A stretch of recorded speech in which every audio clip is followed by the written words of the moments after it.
মাননীয় প্রধানমন্ত্রীকে প্রশ্ন করা হয়েছিল যে কোটা এবং মেধার মধ্যে দ্বন্দ্ব সৃষ্টি করা হচ্ছে, অ্যাজ ইফ যারা কোটায় যাচ্ছে মুক্তিযুদ্ধের কোটায় তারা মেধাবী নন।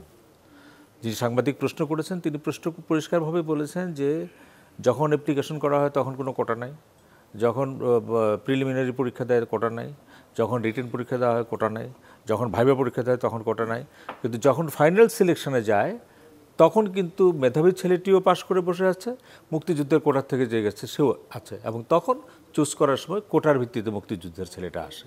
এটা ছিল প্রশ্ন। তো তখন তিনি যে জবাবটা দিয়েছিলেন যে এত আন্দোলনের মধ্যে শুধুমাত্র মুক্তিযুদ্ধের কোটার দিকে আঙুল কেন,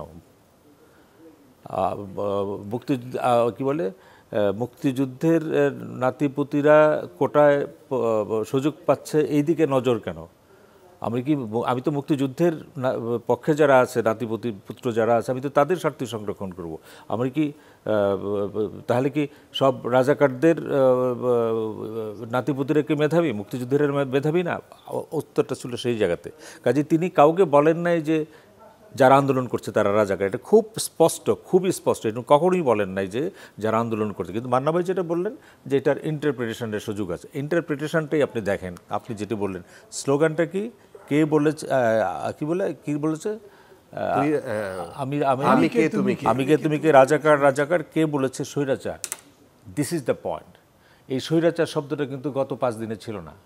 এই যে ছাত্ররা কোটা আন্দোলন করছে তারা কিন্তু একবারও এই স্বৈরাচারী সরকার আমাদেরকে দিচ্ছে না এই শব্দটা বলে নাই। স্বৈরাচার শব্দটা খুব পরিচিত শব্দ, জি, স্বৈরাচার শব্দটা খুব বহুল চর্চিত শব্দ। এটা কারা বলছেন? এই শব্দটা হঠাৎ করে এখানে কীভাবে আসলো? তো কাজেই আপনি যেটা বলছেন যে হঠাৎ করে ওই 1 সপ্তাহ পরে মহামান্য রাষ্ট্রপতিকে স্মারকলিপি দেওয়ার পর থেকে এই স্বৈরাচার শব্দটা যারা তুলে দিয়েছেন, এই স্বৈরাচার শব্দটা বহুল চর্চিত, বহুল আলোচিত, এটা সব জায়গায় আলোচিত। এই স্বৈরাচার শব্দটা তাদেরকে যারা তুলে দিয়েছে তারাই বলেছে যে তোমাদের সবাইকে রাজাকার বলা হয়েছে। 1 2 নম্বর যেটা হচ্ছে আমাদের একটা কালেকটিভ ফেলিউর আছে, যেটা ডক্টর না তারা বলেছে বলেই কি তারা সব মেনে নিল, নাকি তাদেরকে ব্রেইন ওয়াশ করা হয়েছে? মানে সেইটাই তো বললাম যে আপনি যেটা শুরুতে বলেছেন যে এটা কি তারাই নাকি সঙ্গে কেউ আছে, এই বললে তো এটা একটু ডিস্টার্বেন্স হবে না? হ্যাঁ, আপনি বলতে পারেন যদি কোনো পয়েন্ট থাকে, আপনার সুনির্দিষ্ট কোনো পয়েন্ট থাকে। আমি শেষ করে আমার বক্তব্য যেটা হলো যে তখন যখন মহামান্য রাষ্ট্রপতিকে রাষ্ট্রপতির অফিস থেকে কোনো বিবৃতিও দেওয়ার সময় পান নাই, তাকে বলা হয়েছে 24 ঘন্টার মধ্যে বিশেষ অধিবেশন ডাকতে হবে। রাষ্ট্রপতি যিনিই হন, রাষ্ট্রপতি একটা প্রতিষ্ঠান, তাকে কিন্তু ডিকটেট করা যায় না। রাষ্ট্রপতির কাছে আপনার দাবি জানাতে পারেন। এই যে পলিটিক্যাল লিডাররা যখন দুই পক্ষের ডায়লগ ফেল করে তখন তারা রাষ্ট্রপতির কাছে যায়। তারা জানে যে এই রাষ্ট্রপতি আওয়ামী লীগের রাষ্ট্রপতি, জিল্লুর রহমান সাহেবের কাছে গেছেন না, এইখানেও তাই, এটা আওয়ামী লীগ সরকারের রাষ্ট্রপতি, কিন্তু রাষ্ট্রপতিকে আপনি ডিকটেট করতে পারেন না। কাজেই এইখানেই এই যে যারা এই আন্দোলনটাকে অন্যভাবে দেখতে চান, স্বৈরাচার বিরোধী আন্দোলনের নিয়ে যেতে চান, এইখানেই তাদের অনুপ্রবেশটা ঘটেছে। 1 আর আমি যেটা বললাম আমাদের একটা কালেকটিভ ফেলিওর, যেটা ডক্টর গোলাম রহমান বলেছেন যে রাজাকার, যে বাংলাদেশে তো রাজাকার একটা গালির শব্দ, যেটা উনি বলছেন যে কনোটেটিভ ও মিনিং দিক থেকে।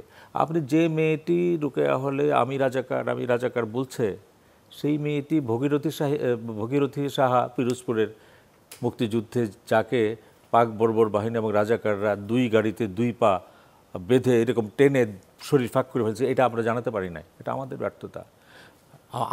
আমার ফ্যামিলির 5 জন, উনি জানেন যে আমার ফ্যামিলির 5 জন মুক্তিযুদ্ধের শহীদ। রাজাকাররা কী জিনিস আমি চোখের সামনে দেখেছি।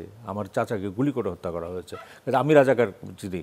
কাজেই রাজাকারটা কিন্তু সহজ শব্দ না, এর সঙ্গে কিন্তু একটা বড় প্রেক্ষাপট আছে। রাজাকারটা একটা ডিকশনারি মিনিং, আর একটা হলো কন্টেক্সচুয়াল মিনিং, যেটা স্যার বললেন। এই কন্টেক্সচুয়াল মিনিং যদি আমরা এই ছেলেদেরকে বোঝাতে পারতাম, সেটা আমাদের কালেকটিভ ফেলিওর। তারা যদি এটা না বললো যে আমরা না, যেটা আপনি বললেন, এই স্লোগানটা কিন্তু কাউন্টার স্লোগান করা হচ্ছে, পরের দিন কিন্তু তারা চেঞ্জ করে ফেললো যে আমরা নই রাজাকার, এটা আমাদের অধিকার। তখন কিন্তু আমরা নই রাজাকারের মধ্যে চলে আসলো। তো কাজেই এই যে স্বৈরাচার শব্দটা তাদের মধ্যে যারা ঢুকিয়ে দিল, তারাই হচ্ছে এই আন্দোলনের এখন চালিকা শক্তি, যারা স্বৈরাচার বিরোধী আন্দোলন করার চেষ্টা করে।